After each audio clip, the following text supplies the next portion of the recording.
Hello everyone, আমরা 14 Feb 2026-এ family নিয়ে গিয়েছিলাম দীঘা। ওখানে আমরা ছিলাম হোটেল জোন বাই দ্য পার্কের জোন রুমে, যেটা ছিল পুল ভিউ রুম। তো এই ব্লগের মধ্যে তোমাদেরকে আমি জোন বাই দ্য পার্কের ডিটেলস শেয়ার করব, আর শেয়ার করব ওখানে গিয়ে আমরা কি কি সাইট সিন করেছিলাম দীঘাতে। তোমরা সবাই দেখো ব্লগটা, যদি ভালো লাগে অবশ্যই একটা লাইক করে দিও। আর চ্যানেলে যারা নতুন ভিউয়ার্স তাদেরকে রিকোয়েস্ট করছি, যদি আমার ব্লগসগুলো তোমাদের ভালো লাগে প্লিজ চ্যানেলটাকে সাবস্ক্রাইব করে দিও এরকম নতুন নতুন ভিডিওস দেখার জন্য। Hello everyone, welcome back to my channel travel আড্ডা উইথ শ্রী।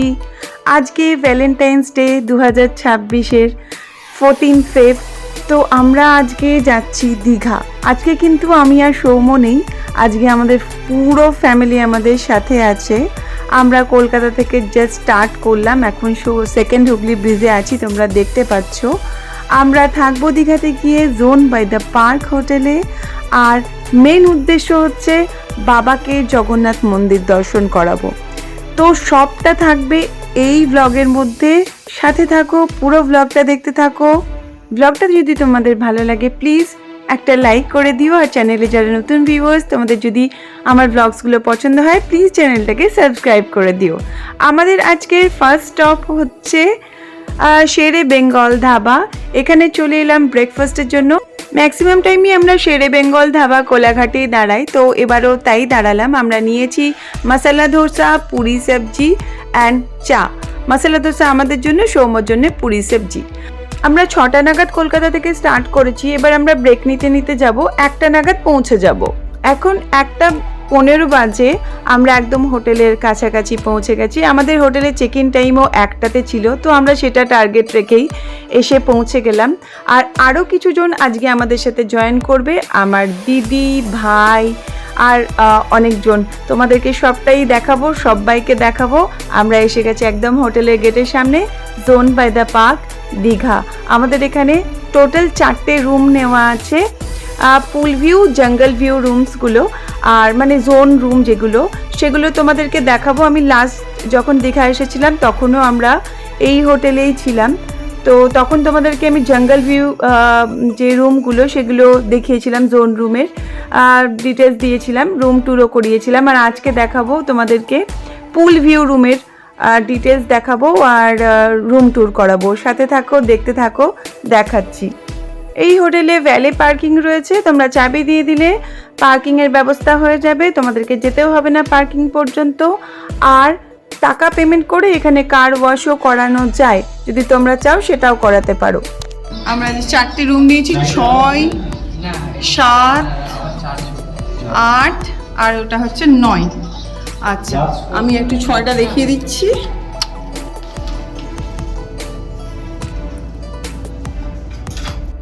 আমরা 4টে জোন রুম নিয়েছি, 2টো হচ্ছে পুল ভিউ আর 2টো হচ্ছে জঙ্গল ভিউ।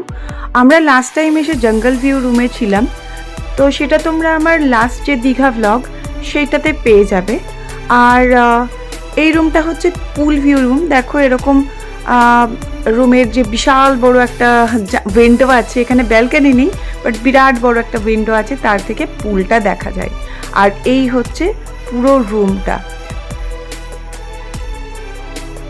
জঙ্গল ভিউ রুমের যে ব্লগটা সেইটার লিঙ্ক আমি এই ব্লগের ডেসক্রিপশন বক্সে দিয়ে দিচ্ছি, কেউ চাইলে দেখে নিতে পারো। ওটা কিছুদিন আগের ভিডিও, মানে মাস 8 আগের ভিডিও, তো চাইলে তোমরা সেটাও দেখে নিতে পারো। এই হলো ওভারঅল রুম অ্যান্ড ওয়াশরুমের রুম ট্যুর করিয়ে দিলাম, তোমাদেরকে দেখিয়ে দিলাম সবটাই। আর এরপরে তোমাদের যদি কোনো কোয়ারি থাকে সেটা তোমরা আমাকে কমেন্ট বক্সে কমেন্ট করে জেনে নিতে পারো।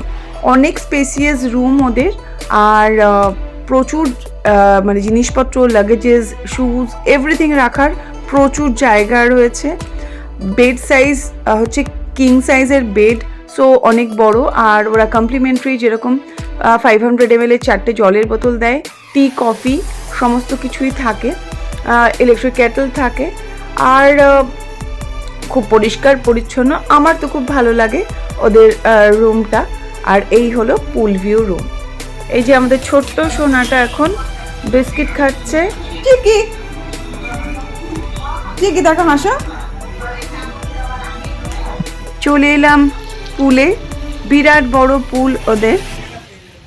আমরা আজকে এসেছি দীঘা বেড়াতে উইথ হোল ফ্যামিলি। আজকে ভ্যালেন্টাইন্স ডে, তো আজকে ভ্যালেন্টাইন্স ডের মতো একটা দিনে আমরা ভাবলাম যে আমরা সবাই, মা, বাবা, দিদি, দিয়া, তারপর আমার ভাই এসেছে, কাজিন, ওর ওয়াইফ, ওর বেবি, সবাই মিলে এসেছি। আজকে আমরা আছি জোন বাই দ্য পার্ক। এটা আমার সেকেন্ড টাইম এখানে স্টে করলাম। ভীষণ ভালো লেগেছিলো হোটেলটা। আগের বার যখন এসেছিলাম ভীষণ মজা করেছিলাম, তো এবারও এসেছি সবাই মিলে। তো এখন পুল টাইম, মানে আমরা পৌঁছেছি জাস্ট আধ ঘন্টা একটা ব্রেক নিয়ে রুমে চেঞ্জ করে চলে এলাম পুলে। আর এবার এখন দেখো হইচই শুরু হয়ে গেছে। পুলে আর কেউ নেই, এখন লাঞ্চ টাইম, বাট আমরা চলে এসেছি পুলে। পুলে এখন মজা করব, তারপরে যাব লাঞ্চে। দিদিও চলে এসেছে টিপ পরে সুইমিং পুলে, টিপ পরে সুইমিং পুলে। হ্যাঁ, আচ্ছা, বাকি সবাই কোথায় আসছে? বাকি সবাই আসছে। আচ্ছা, নাম? আরে ঠান্ডা তো রে, এই ঠান্ডা বরফ জল তো অসম্ভব। এই টনিক জলে দেখো সব এখন পুলে স্নান করছে, আর বাকিরা এখনো এসেই পৌঁছাতে পারেনি। আমরা লাঞ্চটা অর্ডার দিয়ে এসেছি আর বলেছি যে 3:30-র সময় আমরা লাঞ্চ করতে যাব। পুল থেকে গিয়ে ফ্রেশ হয়ে আমরা আবার লাঞ্চে যাব। লাঞ্চে আমরা কী নিয়েছিলাম সেটা পরে বলে দিচ্ছি। লাস্টে আমরা নিয়েছিলাম নলেন গুড়ের আইসক্রিম। আফটার লাঞ্চ আমরা একটু রেস্ট নিয়ে আড্ডা দিয়ে চলে এলাম ঢেউসাগর পার্কে। বাচ্চাটার জন্য স্পেশালি আসা, ওর ভালো লাগবে এই পার্কটাই ঘুরতে, সেই জন্য। তো লাঞ্চে আমরা কী নিয়েছিলাম তোমাদের সাথে শেয়ার করে দিচ্ছি এখন। অ্যাকচুয়ালি লাঞ্চের সময় আমার রেকর্ডিং করা হয়নি। আমরা লাঞ্চে নিয়েছিলাম মাটন, পমফ্রেট, চিকেন। ননভেজের মধ্যে এই আইটেমগুলো নিয়েছিলাম, আর ভেজের মধ্যে নিয়েছিলাম ভাত, ডাল আর শুক্তো। তো প্রত্যেকটা আইটেম ভালো ছিল, প্রত্যেকটা আইটেম টেস্টি ছিল, আর কোয়ান্টিটিও ওদের মোটামুটি ভালো। ভাত বাদ দিয়ে বাকি জিনিসের কোয়ান্টিটি ঠিকঠাকই ছিল। এই বাচ্চা দুটো এখন চললো টয় ট্রেন রাইডে। ছোটোটার টিকিট লাগেনি, বড়টার 50 রুপিস টিকিট লেগেছে টয় ট্রেন রাইডের জন্য। এটা পুরোটা ঘোরায়, পুরো পার্কটাই ঘোরাবে ভালো করে। খুব মজাতে আছে, দুটো এখন যাচ্ছে। টাটা।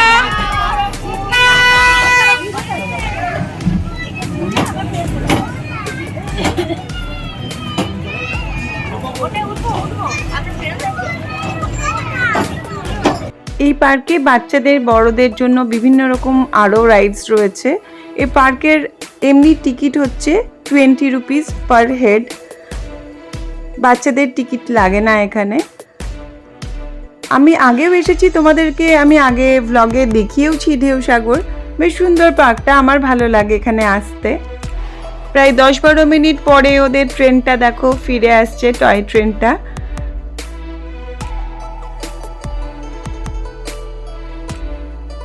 এই ট্রেনটা পুরোটা ঘোরে, আর আরেকটা ট্রেন রয়েছে সেটা গেট অবধি যায়। তোমরা যে কোনো একটাতেই চড়তে পারো, বেশ মজার। কিন্তু বড়রাও কিন্তু চড়েছে অনেকে। এই যে এসে গেছে।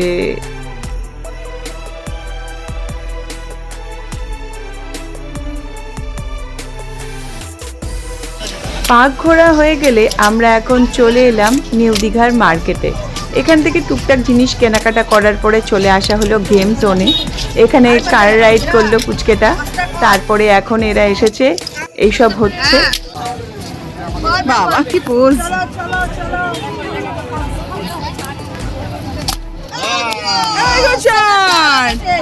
এই ব্যাংকার বাবু পেরেছে, ব্যাংকার বাবু পেরেছে।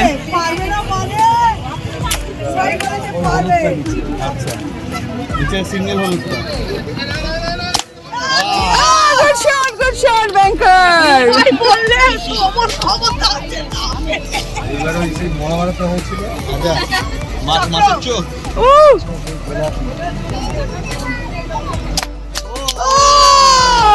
অরেঞ্জটা হয়ে গেল। ও যাকে হয়েছে তো ঘুরছে। চোখে প্রচুর পাওয়ার। যে বেলুনটাকে দেখবে সেটা পাবে। হাতটা ছাড়া আঙুলটা ছাড়া আপনারা দেখতে পাবি না তো। এই আঙুলটা ছাড়া তার সাথে দেখি কি করে? এই আঙুলটা দিতে হতে হবে। হ্যাঁ। আমি একবার অনেকদিন আগে মেলায় করেছিলাম। এই নিবেই থেকে একটা দিয়ে অন্তত ফাটানো। আমি জীবনেই করিনি। আসছে মিসেস টিচার। ও নার্স ফেলিয়ার হয়ে গেল। ও গুড শট, টিচার জিতে গেছে। মহাভারতটা করে দাও। মহাভারতের আগে স্টিল গুলো করে। বাঘার বেলায় প্রচুর ফাটিয়েছে। Good shot, good shot. একটা মারো, মারো মারো মারো। আমার চোখে চশমাই নেই, দেখতেই পাবো পুরো ঝাপসা। আমি ফার্স্ট টাইম করলাম। এই আমি ফার্স্ট টাইম বন্দুকটা ধরলাম। ওই বুদ্ধু বলেছিল না? Good shot, very good Jiggi. চলো। বাইরে থেকে ঘুরে বেরিয়ে এসে আমরা হোটেলে ফিরেই প্রথমে অর্ডার করে দিলাম কিছু স্ন্যাক্স। প্রথমত হচ্ছে মশালা পাঁপড়, দ্বিতীয়ত হচ্ছে ট্যাংরা স্টাইল চিলি চিকেন, আর হচ্ছে চিকেন 65। প্রত্যেকটা আইটেম খুব সুন্দর আর খুব বেশি স্পাইসি ছিল না, কিন্তু টেস্টি ছিল। এরপরে আমরা অর্ডার করে দিলাম ডিনারে চিকেন ভর্তা, রুটি আর স্যালাড। গুড মর্নিং সবাইকে। আজকে ডে 2, সকাল সকাল চলে এলাম দীঘা জগন্নাথ মন্দিরে। এখন সকাল 7টা বাজে।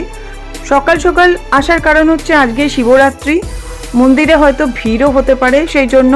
আর লাস্ট টাইমও যখন এসেছিলাম আমি সকালেই দর্শন করেছিলাম। এই সময়টা বেশ ফাঁকা থাকে মন্দির, আর আরতিও হয়। তো আমরা 6 নম্বর গেট দিয়ে ঢুকে ওখানে জুতো রেখে ডালার দোকান থেকে ডালা কিনে নিলাম পুজো দেওয়ার জন্য, দিয়ে চলে এলাম মন্দির চত্বরের ভেতরে। মন্দির চত্বরের ভেতরে মোবাইল অ্যালাউ করা হয়, কিন্তু তোমরা মন্দিরের ভেতরে ভিডিও বা ফটোগ্রাফি করতে পারবে না। তো এখন তোমাদেরকে মন্দির চত্বরটা একটু চলো ঘুরে দেখাই ভালো করে। লাস্ট টাইমও আমি দেখিয়েছিলাম, ভীষণ সুন্দর বানিয়েছে মন্দির। আর যেই সব বয়স্ক মানুষদের পক্ষে পুরী গিয়ে জগন্নাথ দেবের দর্শন করাটা সম্ভব না, তারা দীঘায় এসে ভালো করে দর্শন করে যেতে পারো বা পারেন। কারণ আমার বাবাকেও আমি সেই জন্য এখানেই নিয়ে এলাম। পুরী গিয়ে দর্শন করানোটা একটুখানি ডিফিকাল্ট হয়ে যায় বয়স্ক মানুষের পক্ষে, কারণ ওখানে ভীষণ ভিড় হয় পুরীতে। এখানে পুজো দেওয়ার নিয়মটা আগের বারে থেকে এবার একটু চেঞ্জ হয়েছে দেখছি, আর ভেতরেও দেখছি অনেক প্রসাদ কেনার জায়গা হয়ে গেছে। আগে শুধু বাইরে ওই ডালা আর্কেড মতো করা আছে, ওখানেই প্রসাদ বিক্রি হতো। তো এখানে ঢুকে তোমরা মেন মন্দিরে ঢুকে সেখানে পুরোহিত মশাইয়ের হাতে যদি প্যাকেটটা দাও প্রসাদের, তারা সেটা নিয়ে তোমাদেরকে একটা টোকেন দিয়ে দেবে। তারপরে সেই পুজোটা ভেতরে নিয়ে গিয়ে ওনারা নিয়ে এসে তোমরা সামনে রেখে দেবে। আবার তোমরা টোকেন দেখিয়ে সেই প্রসাদটা আবার কালেক্ট করে নিয়ে চলে আসবে। খুব ইজি প্রসেস, কোনো রকম টাকা পয়সার ব্যাপার নেই সেরকম কিছু। যা ইচ্ছা হয় তোমরা প্রণামী দিতে পারো, আর প্রসাদও যে কোনো অ্যামাউন্টে তোমরা প্রসাদ কিনে ঠাকুরকে দিতে পারো।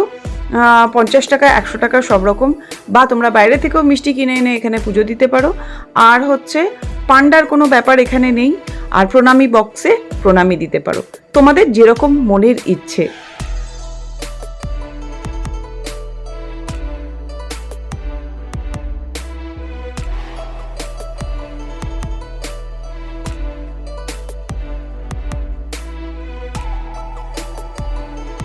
মন্দির ঘুরে চলে এলাম বাবাকে একটু সমুদ্র দেখাবো বলে।